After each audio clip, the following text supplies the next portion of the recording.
Mis padres llamaron a mi plan de transporte por carretera una fantasía de hombre arruinado cuando les pedí $75.000 para comprar mis primeros 2 vehículos. Luego invirtieron $840.000 en la sala de exposición de muebles importados de mi hermana, una oficina de diseño y una expansión fallida. Ahora, me exigen que venda mi almacén para salvarla. Yo dije, fuera de aquí.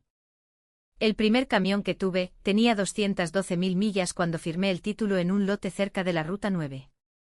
El vendedor, un hombre llamado Pete, que olía a café y diésel en igual medida, me dijo que duraría 50.000 millas más si lo trataba bien. Lo traté bien, duró 118.000 más, lo cual fue suficiente para pagar la deuda y dar un pago inicial para un segundo camión.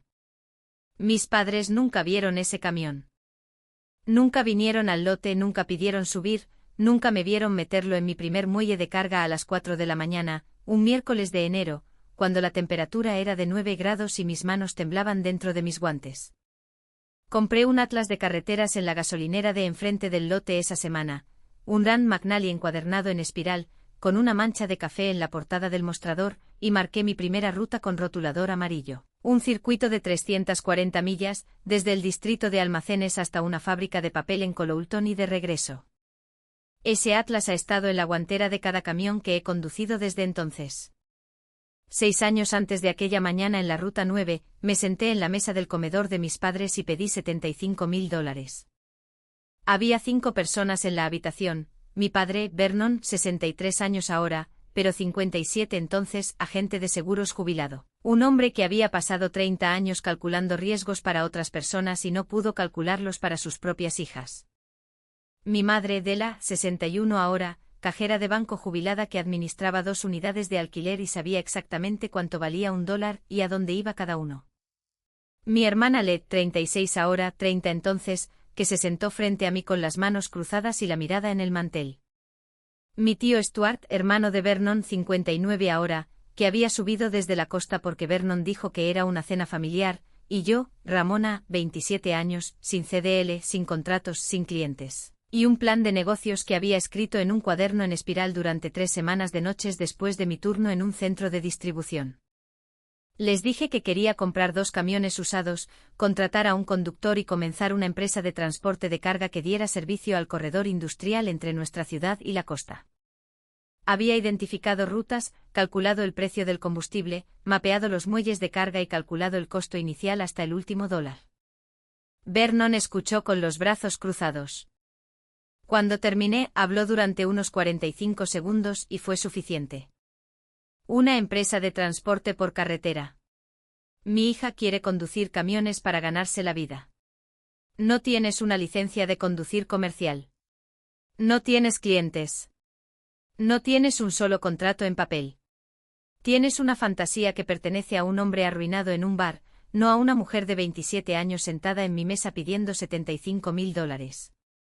Tu hermana tiene un plan de negocios, proveedores en Milán y un contrato de arrendamiento de una sala de exposición en un vecindario de verdad. Eso es un negocio. Lo que tú tienes es un mapa y un sueño. No voy a financiar la fantasía de un hombre arruinado. Luego Della, sin pausar, como si ya hubiera ensayado la segunda mitad del mismo discurso, tu hermana se presenta. Ramona, ella entra en una habitación y la gente la toma en serio. Tú apareciste hoy con botas de trabajo y grasa en las manos, y quieres que te firmemos un cheque. Te quiero, pero no voy a fingir que eso es lo mismo. La sala de exposición de Led enorgullecerá a esta familia, un camión no enorgullece a nadie. Led no dijo nada. Miró el mantel y yo vi sus dedos presionar la tela, y pensé incluso entonces que ella no parecía alguien que quisiera una sala de exposición. Parecía alguien a quien le habían dicho que iba a tener una. Me levanté de la mesa sin terminar mi café. La taza todavía estaba medio llena, y el vapor había dejado de subir cuando empujé mi silla hacia atrás. Nadie dijo nada, nadie me siguió hasta la puerta. Led seguía mirando el mantel. Della examinaba una mancha en la pared. Vernon ya estaba hablando con Della sobre el contrato de arrendamiento de la sala de exposición de Led, como si yo ya hubiera salido de la habitación antes de haberlo hecho realmente. Stuart me alcanzó en el camino de entrada. Me acompañó hasta mi coche, que era un Honda de 12 años con un altavoz funcionando y un espejo lateral del pasajero sujeto con cinta. «Tu padre está equivocado», dijo. «Lo sé», respondí. «¿Qué vas a hacer? ¿Comprar el camión de todos modos?» Él asintió. No me ofreció dinero, y yo no lo habría aceptado si lo hubiera hecho. El asentimiento fue suficiente, fue lo único que alguien en esa familia me dio ese día, y fue lo único que necesitaba. Lo que mis padres le dieron a Led en los siguientes 4 años ascendió a un total de $840.000. Esa cifra no es una suposición, vi los registros más tarde y les diré exactamente cómo los vi y por qué el total es correcto. Una oficina de diseño con azulejos italianos importados y un área de recepción que parecía sacada de una revista de arquitectura. Proveedores en Milán y Barcelona que requerían pedidos mínimos que Led nunca pudo cumplir. 2 intentos de expansión, ambos fallidos, ambos financiados por Vernon, quien extendía cheques de cuentas que yo aún no sabía que existían, y Della, quien transfería dinero sin decírselo a nadie a quien debería habérsele dicho. 0 ganancias en 5 años completos, ni un solo trimestre en números negros. La sala de exposición se veía hermosa, se veía como la idea de alguien de cómo debería ser el éxito, si no supieras lo que el éxito realmente costaba. Compré el primer camión el martes siguiente a esa cena, 212.000 millas, Ruta 9, Pete el vendedor, el Atlas, el rotulador amarillo. Obtuve mi licencia de conducir comercial 3 meses después, estudiando para el examen escrito durante mis descansos para el almuerzo en el centro de distribución y practicando en una plataforma alquilada los fines de semana. Conduje la primera ruta yo misma, 340 millas hasta la fábrica de papel en Coloulton y de regreso. Y cuando llegué al lote a las 2 de la mañana y apagué el motor, me senté en la cabina durante 10 minutos con el Atlas en el asiento del pasajero y no llamé a nadie. No había nadie a quien llamar, las personas que deberían haber estado orgullosas estaban invirtiendo en azulejos italianos. Lo que sucedió después tardó 6 años, y lo resumiré porque la historia no es sobre el crecimiento. La historia es sobre lo que ellos hicieron mientras yo crecía. Año 2 contraté a Janelle. Respondió a un anuncio de Craigslist que publiqué a las 11 de la noche un martes. Y apareció a la mañana siguiente con una camisa de franela y botas con puntera de acero, y dijo, «Puedo conducir cualquier cosa que tengas». Y sí, podía. Ella condujo el segundo camión mientras yo conducía el primero. Y durante 8 meses, solo éramos nosotras 2 camiones y una pizarra de despacho hecha de fichas sujetas a un corcho en la cocina de mi apartamento. Almorzábamos en el portón trasero del camión que estuviera estacionado más cerca del distrito de almacenes, y ella nunca preguntó si los cheques se cobrarían, simplemente conducía. Año 3 encontré un almacén en una subasta de ejecución hipotecaria y lo compré por $280.000, financiado a través de un prestamista comercial que revisó mis 2 años de declaraciones de impuestos y dijo que calificaba. Trasladé la operación de mi apartamento a un edificio de concreto con muelles de carga y una oficina con paredes de vidrio en la esquina que amueblé con una mesa plegable y un cargador de teléfono. Para el final del tercer año, tenía 4 camiones y 6 empleados y un sistema de despacho real que ya no eran fichas en un corcho. Año 4, 6 camiones. Año 5, 8. Año 6, que es ahora, 12 camiones, 18 empleados, $1.200.000 en ingresos anuales. RV Frat LLC. El almacén está pagado, su valor actual es de $420.000. Llevé a Ruth a su especialista de rodilla 3 veces el año pasado porque Vernon no se tomaba un día libre del golf. Y compré una lámpara de $340 en la sala de exposición de LED en la inauguración porque ella se veía aterrorizada y nadie más compraba nada. Seguí apareciendo porque mamá lloraba cada vez que me perdía una festividad. Y eso fue suficiente para mantenerme atada a una familia que había decidido lo que yo valía en una mesa de comedor 6 años antes. No debería haber sido suficiente, pero lo fue.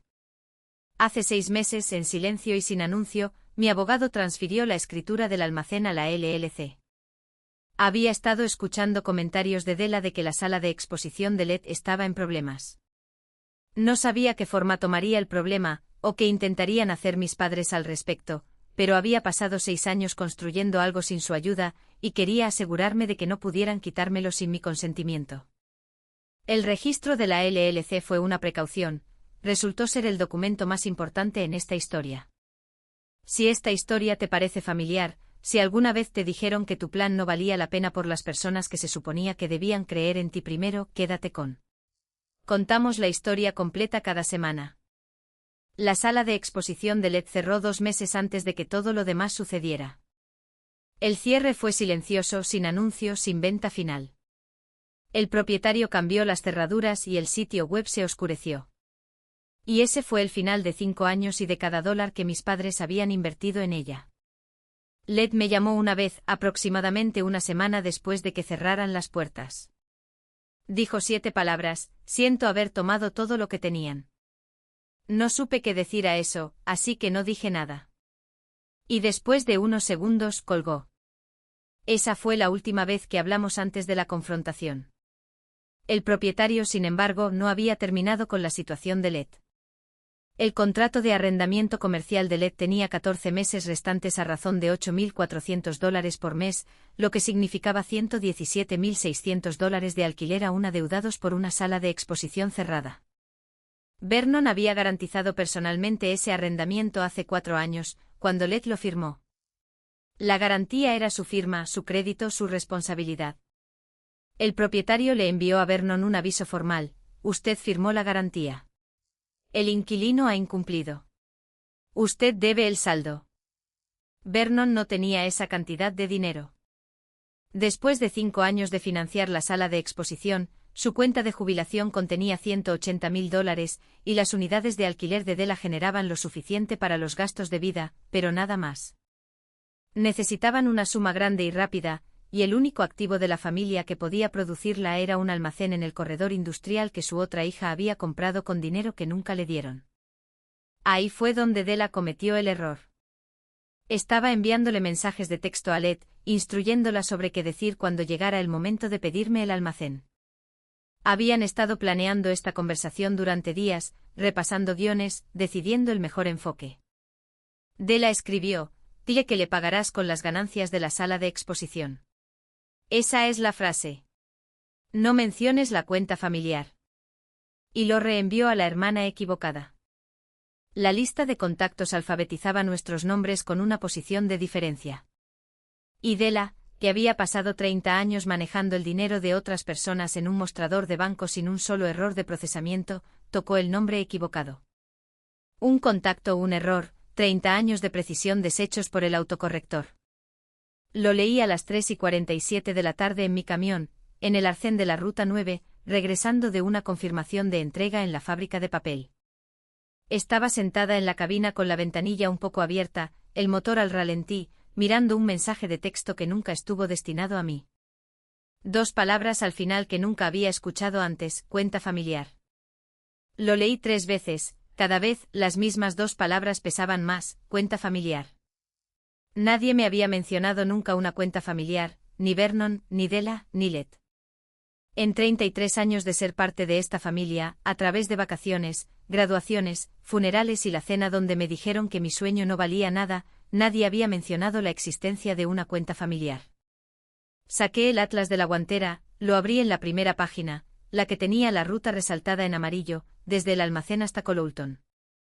Pasé el dedo por la línea que había conducido cientos de veces en 6 años. El papel estaba suave por el uso y el rotulador amarillo comenzaba a desvanecerse en los bordes, pero la ruta aún era visible. Me senté con el atlas abierto en el asiento del pasajero durante 4 minutos, la carretera vacía frente a mí.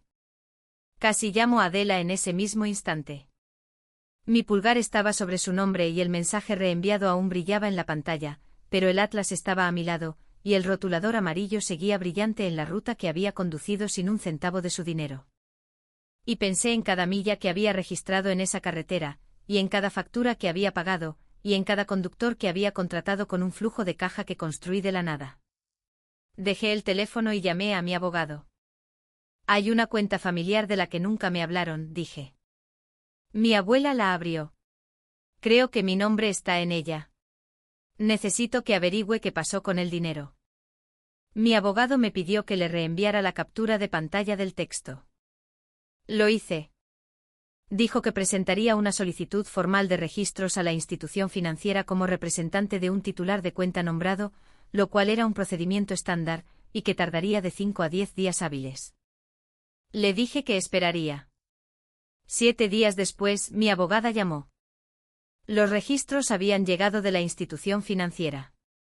Me leyó el resumen por teléfono, y yo me senté en mi oficina de paredes de cristal en el almacén, mirando por la ventana a Yanelle revisando los manifiestos en el mostrador de despacho, y escuché. La cuenta era una cuenta de inversión conjunta abierta por mi abuela 15 años antes. Ambas nietas nombradas como beneficiarias, Letty y Ramona. Vernon figuraba como fideicomisario con autoridad para retirar fondos. Saldo original financiado, $200.000. Mi abuela había puesto el dinero para ambas. Partes iguales, intenciones iguales. Los retiros comenzaron hace 6 años, $80.000 en marzo del primer año, $70.000 en agosto siguiente, $50.000 en enero después de eso. Los 3 codificados como inversión comercial. Los 3 dirigidos a cuentas asociadas con la sala de exposición de LED. Saldo actual, 0, cada dólar se había ido. 3 retiros en 3 años, y la cuenta que mi abuela había abierto para sus 2 nietas estaba vacía. Mi abogada seguía hablando, pero yo había dejado de escucharla después de la primera fecha de retiro. Marzo, hace 6 años. El mismo mes en que me senté en la mesa del comedor de mis padres y pedí ayuda, y mi padre dijo que no podía permitírselo. El mismo mes en que él llamó a mi plan la fantasía de un hombre arruinado. Ese mismo mes hizo el primer retiro de la cuenta y se lo dio a la sala de exposición de LED. Me dijo que no tenía dinero, la cuenta tenía un saldo completo. Él retiró dinero de ella el mismo mes en que me rechazó. Mi firma no aparecía en nada. Nunca se me notificó ningún retiro. Vernon usó su autoridad como fideicomisario, y Della, que había pasado 30 años como cajera de banco y entendía exactamente cómo funcionaban las notificaciones de cuenta, se aseguró de que yo nunca recibiera una. Me quedé sentada en mi oficina durante 15 minutos después de que terminó la llamada. El Atlas estaba en la guantera de mi camión, en el lote de afuera. A través del cristal, pude ver a Yanelle en su escritorio de despacho coordinando una recogida del jueves con un centro de distribución cerca de la costa. Ella había sido mi primera empleada. Cuando la empresa tenía 2 camiones y un corcho en mi cocina, ella conducía el segundo y ni una sola vez me preguntó si los cheques se iban a cobrar. Simplemente aparecía, se ponía las botas y conducía. Salí hacia el mostrador de despacho. El suelo del almacén era de cemento bajo mis botas. Las luces fluorescentes zumbaban como siempre lo hacían a última hora de la tarde. Necesito decirte algo, dije. Yanelle se quitó los auriculares y los dejó en el escritorio. Le conté todo, la cuenta familiar, los retiros, el primero tomado el mismo mes en que se me negó el préstamo. El mensaje de texto que Della envió al número equivocado. Yanelle escuchó sin interrumpir, con las manos apoyadas en el escritorio, la forma en que escucha todo, es decir, completamente y sin artificios. No apartó la mirada y no reaccionó hasta que terminé. Cuando dejé de hablar, se quedó en silencio por un momento.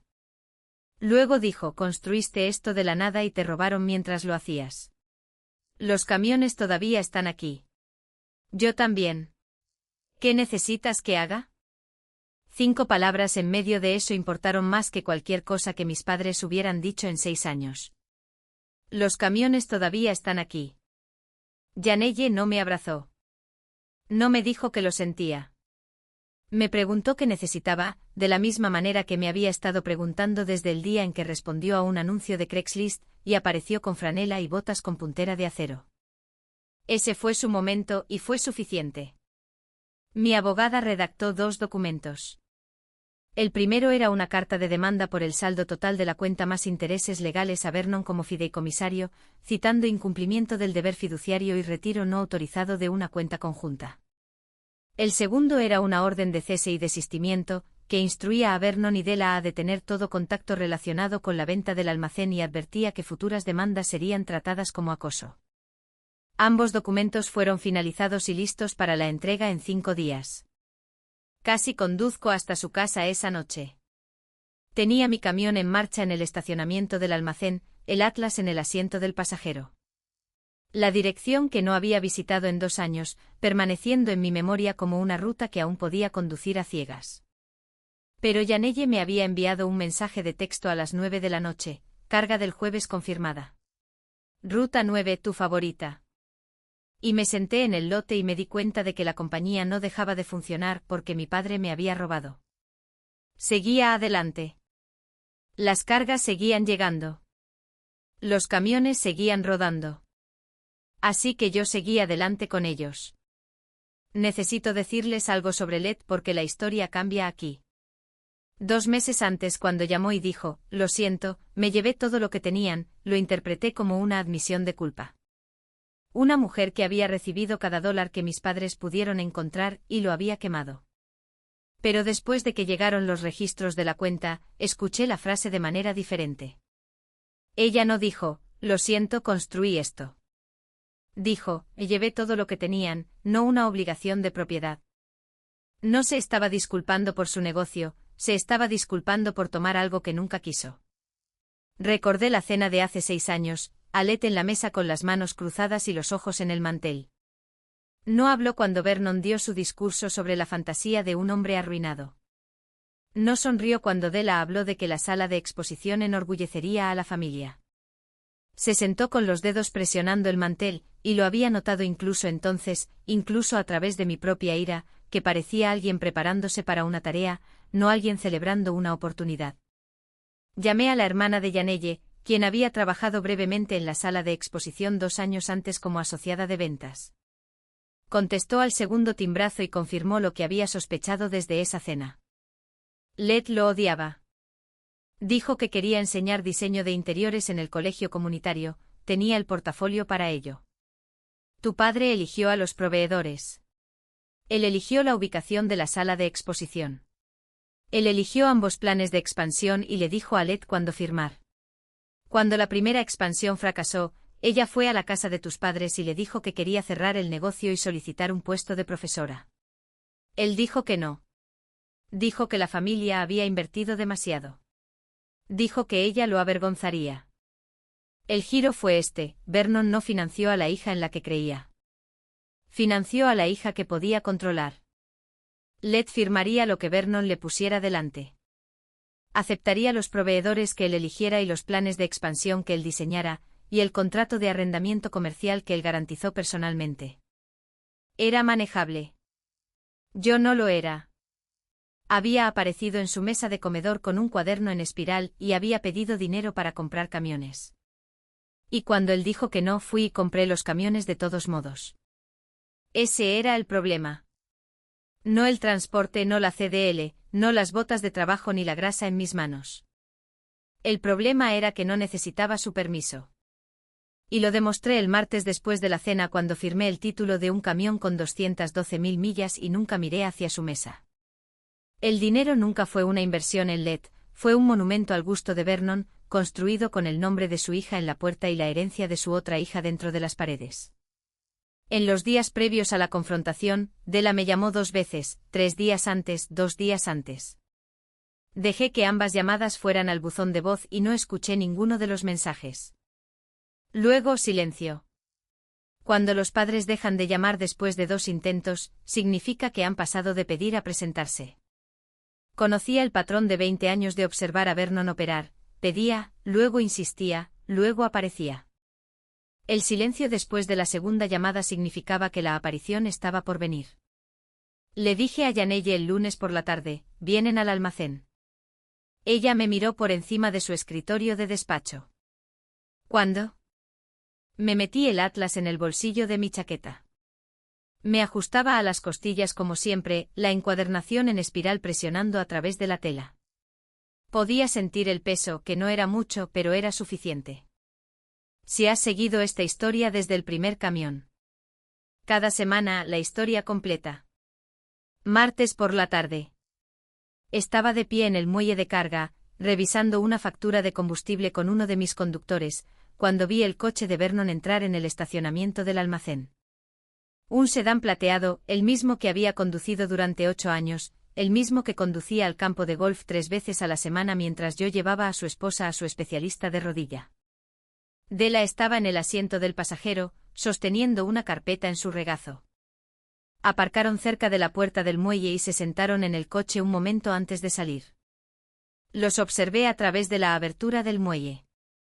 Vernon se ajustó el cuello. Della le dijo algo y él asintió. Se estaban preparando. Lo que sea que hubieran ensayado, lo estaban repasando una última vez. Luego salieron y entraron al almacén por la puerta del muelle como personas que entran a un edificio al que creían tener algún derecho. El almacén nunca fue un lugar que Vernon hubiera visitado. Nunca había visto los muelles de carga, la flota, el escritorio de despacho. Nunca había caminado por el suelo de hormigón donde 18 personas ganaban sus salarios, nunca había mirado el techo que yo había reparado 2 veces yo misma en el primer año porque no podía pagar a un contratista. Lo estaba viendo todo por primera vez. Y observé sus ojos moverse por los camiones, por los muelles de carga, por la oficina con sus paredes de cristal y el logotipo de RV Freight LLC en la puerta. Y lo observé calcular cuánto valía todo y clasificarlo en la categoría de cosas que su hija rechazada había construido sin él. Bajé del muelle y me reuní con ellos en el suelo del almacén. Concreto bajo mis botas, 2 camiones aparcados detrás de mí, la oficina de paredes de cristal a mi izquierda donde Yanelle estaba sentada en su escritorio. Sin invitación a la oficina, sin sillas ofrecidas. Necesitamos hablar sobre el almacén, dijo Vernon. Lo había ensayado. Su voz era mesurada, su postura abierta, sus manos a los lados de forma ensayada, como un hombre que ha decidido no parecer agresivo. La sala de exposición de LED está cerrada. Hay un saldo de arrendamiento. Tu almacén vale $420.000. Si lo vendes podemos cubrir el arrendamiento, saldar las cuentas y seguir adelante como familia. No, dije. Vernon parpadeó. Había esperado resistencia, pero no una respuesta de una sola palabra sin matices. Continuó de todos modos.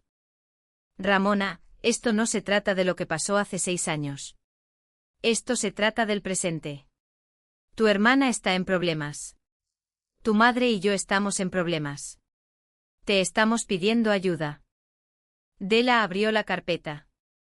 Dentro había páginas impresas con los números del contrato de arrendamiento de LED, el lenguaje de la garantía resaltado, el cálculo del saldo restante rodeado con bolígrafo. Me la tendió como si los números mismos fueran un argumento, como si mostrarme el tamaño del agujero me hiciera querer llenarlo. No tomé la carpeta. Saqué mi teléfono. Abrí la captura de pantalla del mensaje reenviado de Della, el que me envió por error 2 semanas antes. Giré la pantalla hacia ambos. Dile que le pagarás con las ganancias de la sala de exposición. Esa es la frase. No menciones la cuenta familiar. La mano de Della, la que sostenía la carpeta, cayó a un lado. La carpeta permaneció en su agarre, pero su brazo había perdido lo que la sostenía. Vernon miró el teléfono y luego a Della. No habló durante 3 segundos. Metí la mano en el bolsillo interior de mi chaqueta y saqué el registro de la LLC, la escritura del almacén transferida 6 meses antes a RV Freight LLC. Mi nombre estaba en la empresa. El nombre de la empresa estaba en la escritura. El nombre de Vernon no aparecía por ningún lado. Incluso si quisiera vender este almacén, dije, y no quiero, no está a mi nombre personal. Pertenece a la LLC. Su nombre no está en él. Usted no tiene ningún derecho sobre él. Usted no tiene ninguna autoridad sobre él. El único documento con su nombre es la garantía de arrendamiento de LED, y ese es su problema. Luego coloqué la carta de demanda en el capó del camión más cercano a Vernon, la carta de mi abogada, restitución total del saldo de la cuenta más intereses legales, devolución de fondos retirados sin el consentimiento de un titular nombrado, cese y desistimiento con respecto a cualquier contacto futuro sobre el almacén o cualquier otro activo de RV Freight LLC. Vernon tomó la carta con su mano derecha. Su mano izquierda encontró el borde de una silla plegable apoyada contra la pared y la agarró, sus nudillos presionando blancos contra el marco de metal. Su mandíbula se trabó a mitad de una palabra. Leyó la carta y su peso se desplazó hacia atrás y la silla raspó el suelo de concreto. Me miró y su boca se abrió, se cerró, se abrió de nuevo. Della apoyó ambas manos planas sobre su bolso y miró a Vernon 2 veces, esperando que dijera algo, esperando que lo arreglara. Él no lo arregló. Lo llamó la fantasía de un hombre arruinado, dije. Eso fue hace 6 años. El mismo mes en que retiró $80.000 de una cuenta con mi nombre y se lo entregó a Led. Dijo que no podía permitirse ayudarme.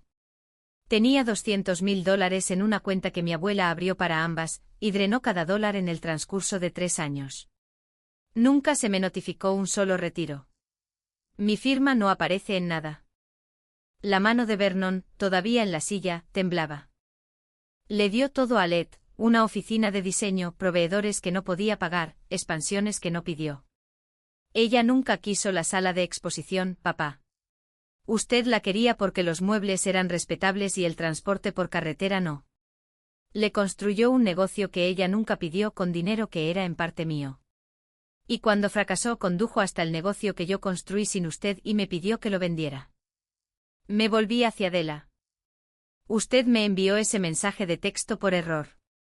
No menciones la cuenta familiar. Usted sabía sobre la cuenta. Usted sabía sobre los retiros. Pasó 30 años como cajera de banco, mamá. Usted sabe exactamente cómo funcionan las notificaciones de cuenta. Usted se aseguró de que yo nunca recibiera una. La respiración de Della se cortó, audible en el suelo del almacén. Usted me dijo que un camión no enorgullece a nadie. Estos camiones, dije, y el gesto fue innecesario porque los camiones estaban de pie entre nosotros, y Vernon podía leer el nombre de la empresa en cada puerta, pagan 18 salarios. Mueven carga en 6 rutas. Pagaron este almacén en 4 años. Estos camiones son el único negocio en esta familia que no está en bancarrota. Vernon hizo un sonido, media palabra. Ramona, yo nunca quise. Mi abogada presentó la demanda para la restitución total de la cuenta más intereses. Esa es la única conversación financiera entre nosotros ahora. Tomé aliento. Fuera de mi almacén. No regresen. No envíen a Led. No envíen a mamá con una carpeta. No me llamen sobre la sala de exposición, el arrendamiento, o cualquier cosa con el nombre de Led. He terminado de ser la hija que aparece. Ustedes eligieron a qué hija financiar. Vivan con ello. Vernon seguía sosteniendo la carta de demanda. Su mandíbula se movió de lado una vez, como cuando alguien intenta formar palabras y el cuerpo no coopera. Su mano izquierda se levantó para frotarse la cara y se quedó allí, cubriéndole los ojos por un momento, como un hombre que intenta bloquear una habitación de la que no puede salir lo suficientemente rápido. Della le agarró el brazo. Tiró. Él no se resistió. Dije 2 palabras planas, sin ira, fuera de aquí. Janelle observaba a través del cristal de la oficina. Un conductor llamado Cole había entrado desde el muelle de carga 20 segundos antes y estaba de pie cerca de la puerta del muelle, llaves en mano, habiendo escuchado claramente el último intercambio. 2 testigos. Vernon y Della pasaron junto a ambos y salieron por la puerta del muelle, hacia el estacionamiento. El almacén se quedó en silencio después de que se fueron. Las luces fluorescentes zumbaban sobre los camiones. Me quedé de pie en el suelo de concreto y sentí el atlas en el bolsillo de mi chaqueta, la encuadernación en espiral presionando contra mis costillas. El aire olía a diésel y polvo de concreto, y al ligero toque metálico de la cadena del muelle de carga que aún se balanceaba de la última entrega. Janelle salió de la oficina y se quedó en la puerta de cristal sin hablar. Me miró durante unos segundos, luego asintió una vez y volvió a su escritorio. Eso fue todo lo que necesitaba hacer. El asentimiento fue el mismo que Stuart me había dado en el camino de entrada hace 6 años.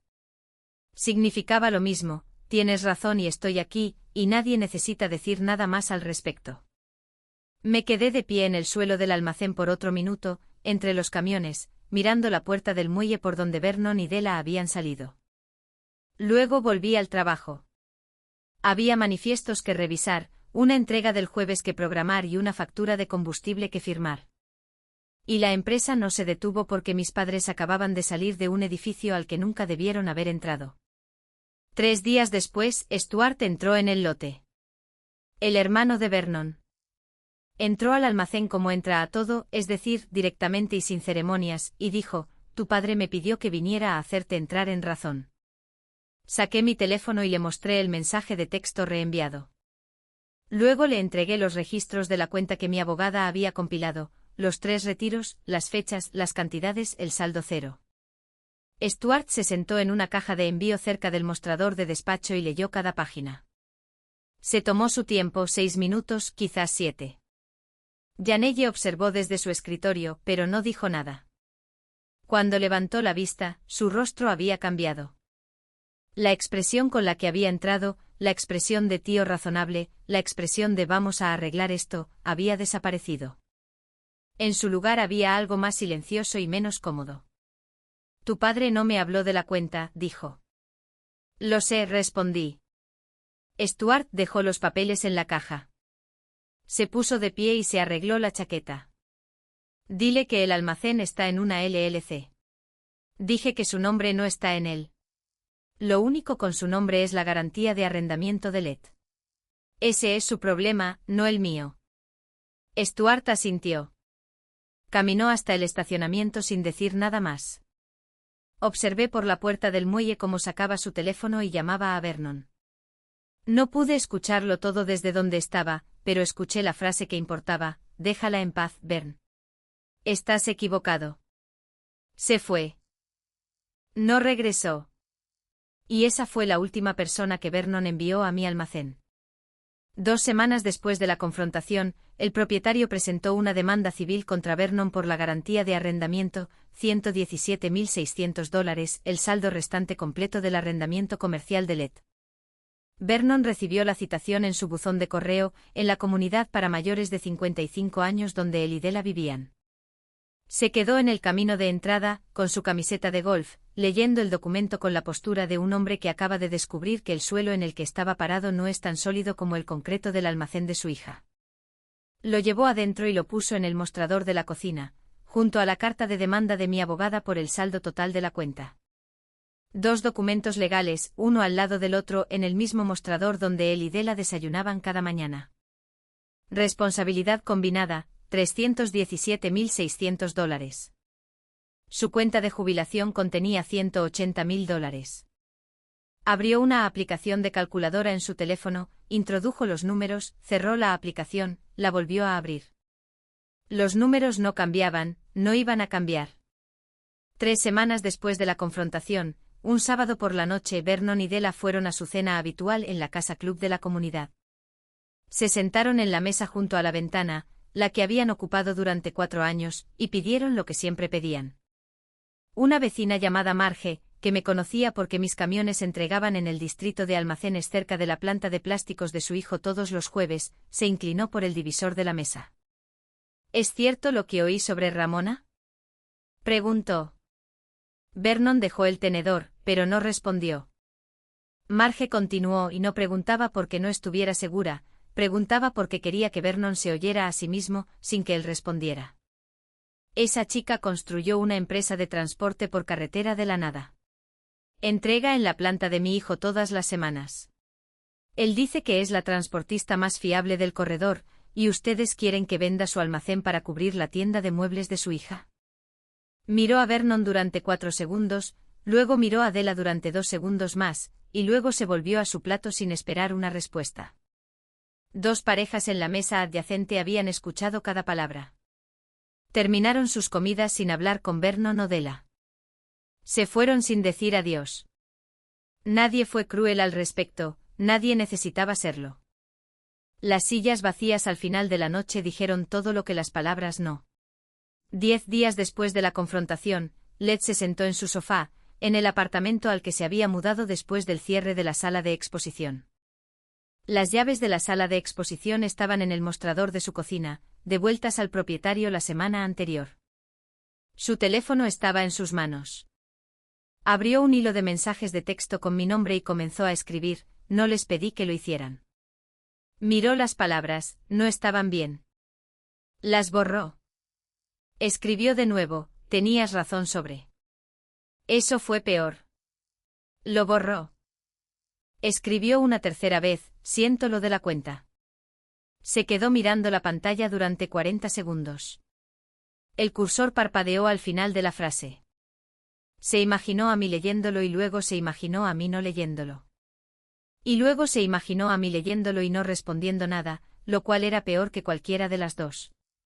Borró todo el hilo, puso el teléfono boca abajo sobre el cojín del sofá, se echó una manta sobre las rodillas. El apartamento estaba en silencio y las llaves de la sala de exposición estaban en el mostrador, y el cursor había dejado de parpadear porque no quedaba nada en la pantalla después. Della me llamó una vez 2 semanas después de la confrontación. Vi la notificación y dejé que fuera al buzón de voz. No dejó mensaje. La llamada perdida se quedó en mi teléfono de la misma manera que ciertas cosas se quedan cuando ya has escuchado todo lo que la persona al otro lado podría decir. Y el silencio después del timbre es lo más honesto que queda entre ustedes. 8 semanas después del almacén, conduje por la ruta 9 en el camión más nuevo de la flota, el 12º. Mi nombre estaba en la puerta del conductor en pequeñas letras blancas, Ramona Vega RV Frat LLC. Regresaba de la fábrica de papel en Coloughton. El mismo destino de mi primera ruta 6 años antes. La misma carretera, la misma salida. El mismo tramo de camino donde una vez me había detenido para leer un mensaje de texto que nunca estuvo destinado a mí, y me senté con un atlas en el asiento del pasajero mientras el motor estaba al ralentí y el mundo se reorganizaba alrededor de 2 palabras que nunca había escuchado antes. El mostrador de la cocina de Vernon tenía 2 documentos legales y una aplicación de calculadora que seguía produciendo la misma respuesta sin importar cuántas veces la abriera. Su cuenta de jubilación no iba a cubrir la responsabilidad combinada, y las conversaciones que él y Della estaban teniendo al respecto eran de las que giran en círculos porque las matemáticas no se mueven sin importar cuántas veces se les dé la vuelta. El apartamento de Led tenía las llaves de la sala de exposición en el mostrador y un hilo de mensajes de texto que ya no existía porque había borrado cada versión de la disculpa que no pudo terminar. Della no me había vuelto a llamar. La llamada perdida de 2 semanas después de la confrontación seguía en mi teléfono, sin respuesta, y así iba a quedarse. Entré al lote de la fábrica de papel y aparqué en la misma fila donde había aparcado el primer camión hace 6 años. Fila 3 al final, cerca de la barrera de concreto. El lugar no estaba reservado, y nadie en la fábrica recordaba qué espacio había usado en aquella primera carrera nocturna cuando yo tenía 27 años, y el camión tenía 212.000 millas, y el Atlas era nuevo. Yo sí recordaba. Apagué el motor y me senté en la cabina. El lote estaba en silencio excepto por un montacargas dentro del muelle de carga y el suave zumbido de la maquinaria de la fábrica detrás de la pared. 6 años atrás, me había sentado en esta misma fila, en un camión que mi padre se negó a financiar, con un cuaderno en espiral en el asiento a mi lado y una licencia de conducir comercial que había ganado 3 meses después de la cena donde Vernon me dijo que tenía una fantasía de hombre arruinado. Ese camión ya no existía, retirado con 330.000 millas, vendido a un contratista en el valle que, por lo que supe, todavía lo estaba usando. La empresa que ese primer camión construyó no había desaparecido, 12 vehículos, 18 empleados, un almacén pagado y en propiedad de una LLC que llevaba mis iniciales y las de nadie más. Abrí la guantera y saqué el Atlas. El mismo Rand McNally. La misma mancha de café en la portada del mostrador de la gasolinera donde lo compré la semana en que firmé el título del camión número 1. La misma encuadernación en espiral, ligeramente más suelta ahora, de 6 años de ser abierto y cerrado y transferido de guantera en guantera a través de 4 cabinas diferentes. Lo abrí en la primera página. El rotulador amarillo todavía estaba allí, desvaneciéndose en los bordes, pero visible. La línea que había dibujado con un rotulador barato en una mesa de gasolinera. 340 millas, una fábrica de papel en Coloughton, una ruta que había conducido cientos de veces desde entonces en camiones que se hacían más nuevos y más fuertes, en una carretera que nunca cambió. El Atlas no sabía de la cuenta familiar. No sabía de la garantía de arrendamiento de Vernon, ni del mensaje reenviado de Della, ni de la disculpa inacabada de Led. El Atlas solo conocía la ruta, empezar aquí, conducir hasta allá, volver. Había estado haciendo eso durante 6 años sin pedir permiso a nadie. Yo también. Mi teléfono zumbó. Janelle, carga del jueves confirmada. Ruta 9. Tu favorita. Casi les dije más a mis padres esa tarde en el suelo del almacén. Tenía 6 años de palabras guardadas detrás de mis dientes, afiladas por cada milla que conduje sin su dinero, y cada factura que pagué sin su ayuda, y cada empleado que contraté mientras ellos derrochaban sus ahorros en una sala de exposición que Led nunca quiso. Pero el Atlas estaba en mi chaqueta, y los camiones estaban detrás de mí, y el concreto estaba bajo mis botas, pagado, mío, de mi propiedad. No necesitaba 6 años de frases. Necesitaba 2 palabras: fuera de aquí. Cerré el Atlas, lo volví a meter en la guantera, arranqué el motor. Sonaba diferente al primer camión, más silencioso, más limpio, más fuerte, como debería sonar un 12º camión después de que los primeros 11 demostraron que la carretera era real. Pero la ruta 9 sonaba igual bajo las ruedas. El mismo pavimento, la misma ligera inclinación en el marcador de la milla 42, la misma curva antes de la salida de la fábrica. Salí del lote y giré hacia el sur. El Atlas estaba en la guantera. La carretera estaba delante de mí. El almacén estaba detrás de mí, cerrado, iluminado y funcionando. 18 personas dentro que tenían trabajo porque una mujer de 27 años compró un camión que sus padres se negaron a financiar y lo condujo hasta que pagó el siguiente y el siguiente y el siguiente después de ese. Si esta historia se quedó contigo desde la primera milla, y activa la campana de notificaciones. Estamos aquí cada semana con la historia completa, desde la primera ruta hasta la última palabra.